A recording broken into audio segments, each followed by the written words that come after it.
आप सभी को होली की बहुत बहुत शुभकामनाएं। तो ऐसे बहुत से दिलासे होते हैं जो माँ बाप अपने बच्चों को देते हैं, जैसे कि बस ये कर लो उसके बाद सब सेट। पहले 10th, फिर 12th, फिर कॉलेज, फिर तो 10th के अंत तक कोविड आया, 12th पूरा कोविड में निकल गया। तो जो बीटेक 4 साल का होना था वो छुट्टियां काट रह गया 3 साल का, और वो 3 साल ऐसी फुर्ती से उड़े कि पता ही नहीं चला। कागजी तौर पे मेरा कॉलेज खत्म होने में अभी 3 से 4 बाकी है, लेकिन 3 साल की यादें मैं 3 गत्ते के बक्सों में भर के वापस ला चुकी हूँ घर। तो आज उस सफरनामे को मैं आपके सामने प्रस्तुत करना चाहती हूँ। मेरे मम्मी पापा जो ऑडियंस में हैं, उनके लिए एक स्पष्टीकरण। इस कविता में सभी बातें काल्पनिक हैं और कविता को प्रभावशाली बनाने के लिए कुछ बातें बढ़ा चढ़ा कर कही गई। अगर कभी कोई दोस्त बोले छोड़ो यार आज पढ़ लेते हैं, अचानक उसके अंदर का आदर्श विद्यार्थी जाग जाए, तो एक अच्छे मित्र होने के नाते आपको क्या करना चाहिए? देखें, आपका तो नहीं, लेकिन पूरी इंजीनियरिंग एक बार पीपल के पेड़ की तरह डटकर खड़ी रही। यही बातें हैं जो बाद में याद आएंगी। स्टैंड अप कॉमेडी में कही गई ये बात खूब लगी। अपने उन्मुख के वसंत में मानव मन में मस्ती की धुन सी जगी, और हॉस्टल मेस की अदालत में घोषित कर दिया गया कि जो होगा देखा जाएगा, क्योंकि यही तो बातें हैं जो बाद में याद आएंगी।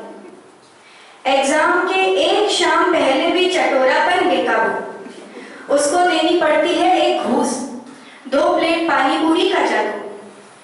बीच क्लास से निकाले जाने पर भी भला एक खाली लैब में पत्ते से क्यों हो खिला? अरे जनाब, अब तक तो आप समझ ही गए होंगे। हाथ टूटे या सर फूटे, यही बातें तो हैं जो बाद में याद आएंगी। सूर्य पहली किरण के साथ हॉस्टल में हलचल होना, सेमेस्टर भर तरह तरह की शिकायतों से कॉलेज को कोसना, पर ये सब गुम हो जाता है कॉलेज के फेस्ट के दिन। माचिस की डिब्बी जैसे कमरों में सबका साथ में तैयार होना, किसी और की ड्रेस को महीनों पहले प्री बुक करना, सुंदर फोटोज लेने वाले फोनों की गैलरी को भर देना और सब भूलकर डीजे की उलझी हुई प्लेलिस्ट पे नाचना। उन दिनों की तारीफ नहीं, पर ये सब बातें हैं जो बाद में जरूर याद आएंगी। विरासत में सीनियर्स का इंडक्शन स्टव और कढ़ाई, सब्जी काटना, बनाना और बर्तनों की सफाई। लेकिन ऐसे कुछ दोस्तों का होना जरूरी है जिनका काम सिर्फ अच्छे गाने लगाना होता है। मैगी और सूप से लेकर खीर और पनीर तक सब कढ़ाई से ही खा लेना। 10 रुपए की एक शिमला मिर्च, एक टमाटर और मेस से प्याज चुराना, ये कुछ बातें हैं जो बाद में याद आएंगी। बीटेक आपको बहुत कुछ सिखाता है। जी हाँ, कपड़ों को कितने दिनों तक पानी में रखने से उनका रंग पिघल जाता है, फाइनल एग्जाम का पोर्शन एक रात में कैसे खत्म होता है, नेशनल ज्योग्राफिक चैनल पर आते भेड़ों के झुंड जैसे बड़े फर्स्ट ईयर के फ्रेंड ग्रुप आखिर फाइनल ईयर तक एक तिकोना कैसे रह जाता है, और ऐसे ही कई सवाल जवाब के बीच ही घर से पहली बार दूर रहने का दौरा पूरा होता है। पर नहीं, अभी मैं उदास नहीं।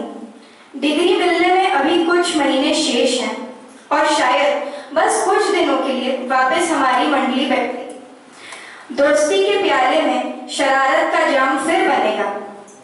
तो तब तक ऐसी कुछ अटपटी कविताओं से और वही कुछ किस्से उतने ही प्रेम से दोहरा के अपने मन को भारी नहीं होने दूंगी, क्योंकि अभी भी कुछ बातें बाकी हैं जो बाद में बहुत याद आएंगी। धन्यवाद।